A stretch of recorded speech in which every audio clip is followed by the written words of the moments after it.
Hola, mi nombre es Jennifer Jocelyn Moreno Reyes, soy estudiante de la Universidad Tecnológica de Querétaro del grupo E151. Hoy les presento la evaluación y rúbrica de la unidad 4 de la materia Electricidad y Magnetismo impartida por el profesor Fabio Tomás Moreno Ortiz.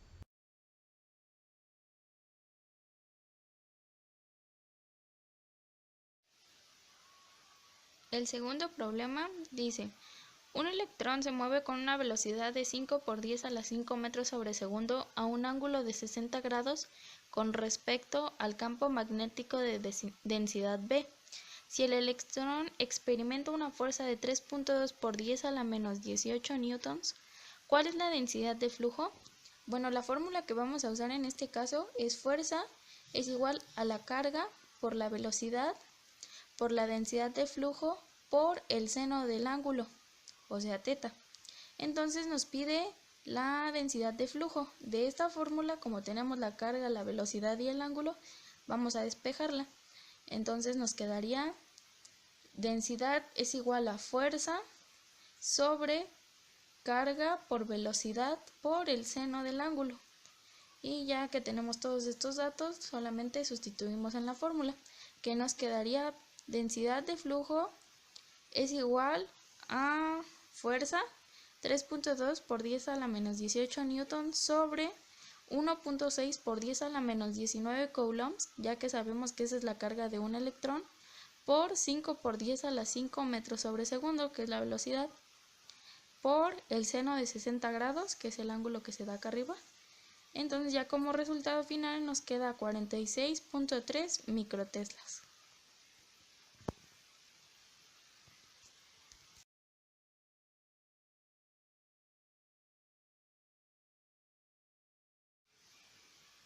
Bueno, nuestro primer ejercicio es el 35.3, que dice: un flujo magnético de 50 microweavers pasa a través de una espira de alambre que tiene un área de 0.78 metros cuadrados. ¿Cuál es la densidad de flujo magnético? Bueno, tenemos que la fórmula para obtener la densidad de flujo magnético es B, que representa la densidad, igual a phi, que representa el flujo magnético, sobre área. Entonces tendremos el flujo magnético, que es phi, y el área. Entonces solo vamos a sustituir. Densidad es igual a el flujo, que es 50 microweavers, y expresado así ya es 50 por 10 a la menos 6 weavers sobre área de 0.78 metros cuadrados. Ya no fue necesario hacer conversiones porque ya las tenemos en metros cuadrados, que es en la unidad en la que se da, y esto es igual a 64.1 microteslas. Sabemos que la unidad de medida de la densidad de flujo magnético es el tesla, entonces aquí tenemos nuestro ya resultado final del problema.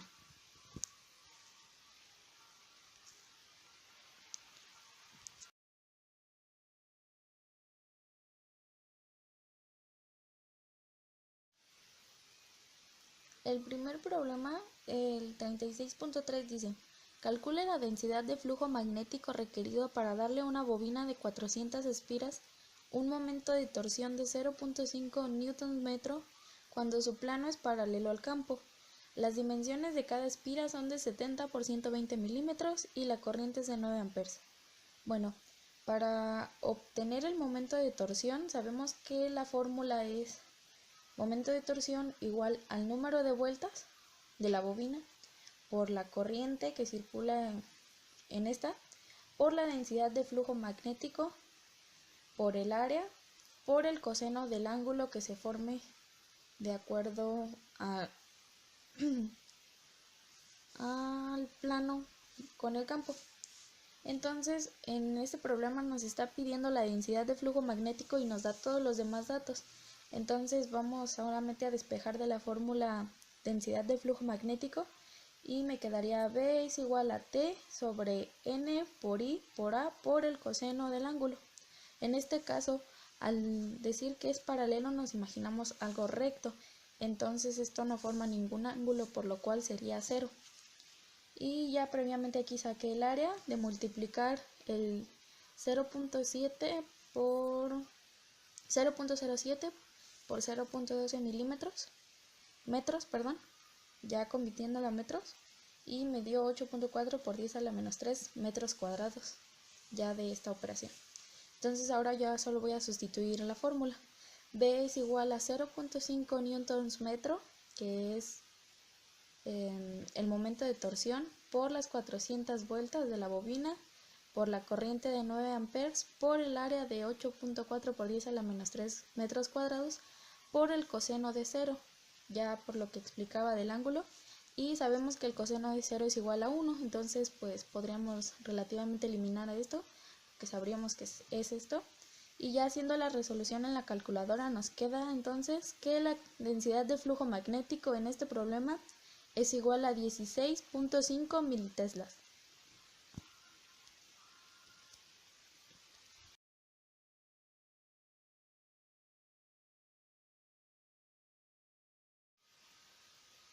El tercer ejercicio es el 35.13. Dice, un segmento de alambre de 12 centímetros transporta una corriente de 4 amperes y forma un ángulo de 41 grados con flujo magnético horizontal. ¿Cuál debe ser la magnitud del campo B para producir una fuerza de 5 newtons sobre el alambre? Bueno, para este problema utilizaremos la fórmula de fuerza es igual a corriente por longitud por la densidad de flujo magnético por el seno del ángulo. Entonces nos está pidiendo la magnitud del campo, que en este caso sería B. Entonces vamos a despejar B y nos quedaría como B es igual a fuerza sobre corriente por longitud por seno del ángulo. Entonces tenemos todos los datos, solo vamos a sustituir en la fórmula y quedaría magnitud del campo es igual a 5 newtons sobre 4 amperes por 0.12 metros, ya que nos da 12 centímetros, entonces dividimos 12 entre 100 para convertirlos a metros y nos queda 0.12 por seno de 41 grados. Ya poniéndolo en la calculadora nos queda como resultado 15.9 teslas, ya como resultado final. Y este sería pues ya nuestra solución al problema.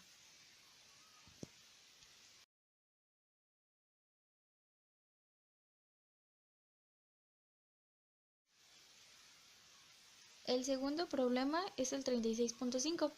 Dice, el eje de un solenoide forma un ángulo de 34 grados con un campo magnético de 5 militeslas. Si el solenoide tiene 750 espiras, ¿cuánta corriente se requiere para producir un momento de torsión de 4 newtons metro? El área de cada espira es de 0.25 metros cuadrados. Entonces, ahora sí nos pide... ahora nos pide la corriente, pero vamos a utilizar la misma fórmula para el momento de torsión, que es T es igual a N por I por A por B por coseno del ángulo. Entonces vamos a despejar de esta la corriente, que es I, y nos quedaría T, I es igual a T sobre N por B por A por el coseno del ángulo. Solo que esta vez nos habla de un solenoide, el cual su ángulo principal, por así decirlo, de su eje, es de 90 grados, pero entonces nos está diciendo de 34. Entonces ahora lo que debemos de hacer para sacar ahora sí digamos como la resultante entre los ángulos es restar a 90 34, lo cual nos da 56, que será el ángulo que vamos a utilizar. Y ya solamente entonces sustituimos los datos y nos quedaría corriente es igual a 4 newtons metro sobre 750 vueltas por 5 por 10 a la menos 3 teslas, que son los 5 militeslas, por 0.25 metros cuadrados, que es el área de cada espira, por el coseno de 56, por lo que ya había explicado. Entonces ya resolviendo todo esto en la calculadora nos da una corriente de I igual a 7.63 amperes y ya sería nuestro resultado del segundo problema.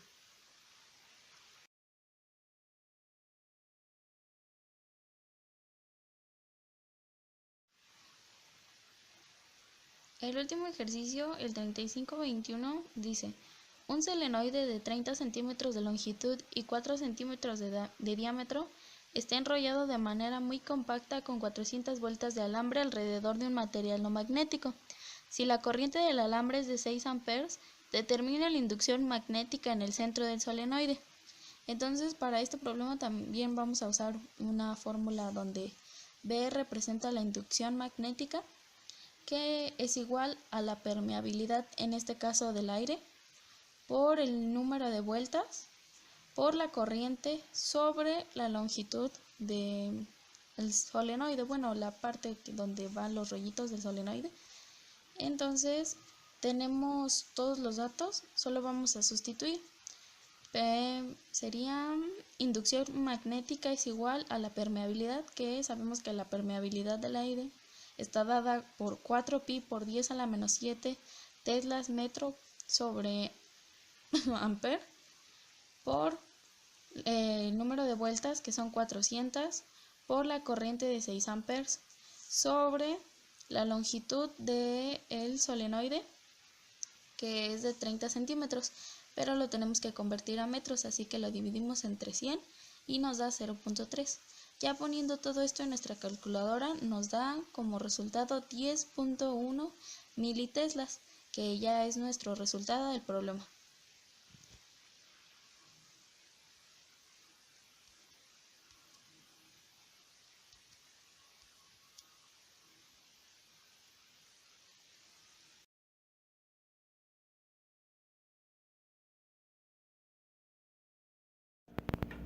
En este primer experimento voy a hacer una brújula. Sabemos que al aplicarle al magnetizar un metal, seguirá el polo magnético de la Tierra, o sea, el norte. Entonces lo voy a hacer con este pedacito de metal, lo voy a magnetizar con un imanzote y lo voy a poner sobre el agua para que se dirija según hacia el norte. Entonces, primero lo magnetizo de un solo lado. No voy a poner esto para que no se hunda y lo coloco aquí. Entonces va a empezar a girar hacia el sentido del norte, que es hacia acá, por eso se mantiene ahí de ese lado. Entonces ahora voy a hacer un electroimán con una batería y cobre y un tornillo, y le voy a poner la pila a lo voy a acomodar de manera contraria a como se encuentra y vamos a observar cómo se mueve. Entonces lo pongo así de la pila y lo voy a poner en sentido contrario.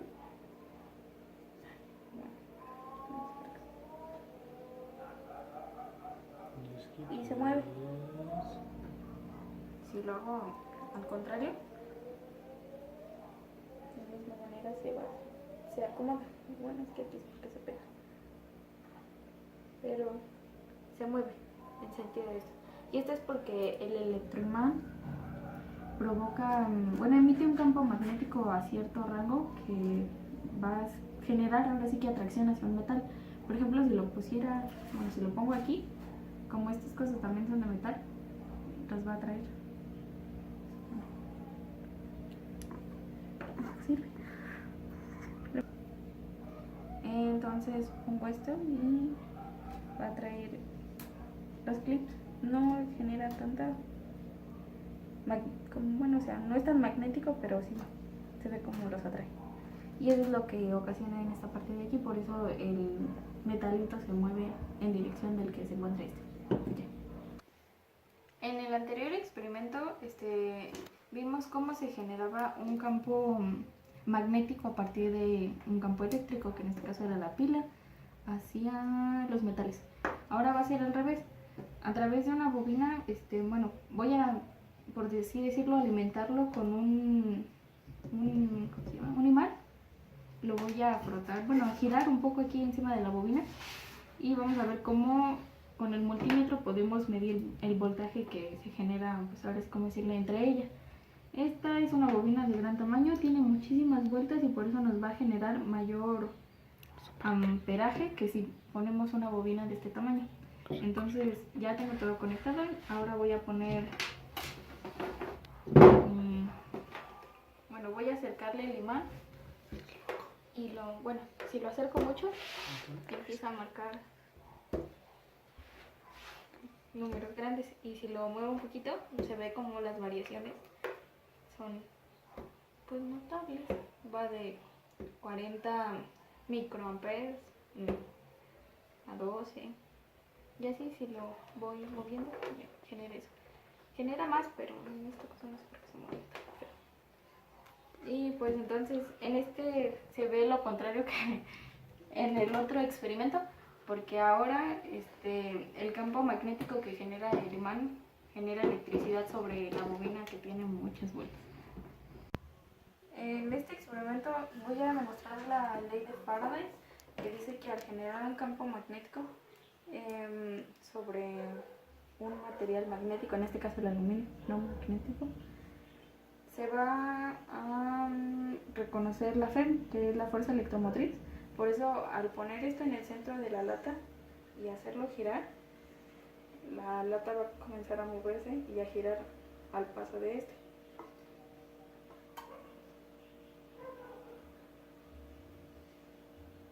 Y pues se mueve, entonces básicamente ese es el principio.